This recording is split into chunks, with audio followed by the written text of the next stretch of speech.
Hi, it's immigration attorney Lisa Galindo, and today I'm going to be talking about a memo that came out in December 2023 as it relates to juveniles or minors in immigration court proceedings, EOIR.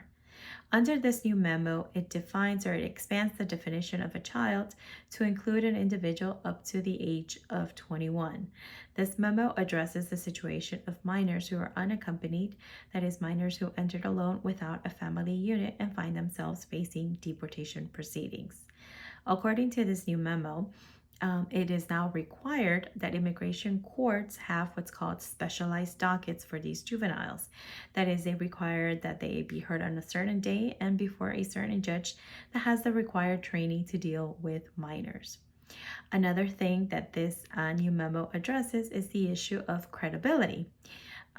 Whereas before there was a stance that it be strictly applied against juveniles, this memo points out to the judges to reconsider that stance and to factor in the fact that these are minors that face trauma, the time has lapsed, and to not necessarily presume a negative credibility as it relates to the minor.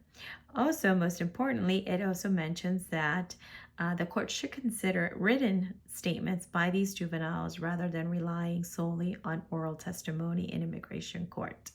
Another significance with this memo is regarding missed court hearings.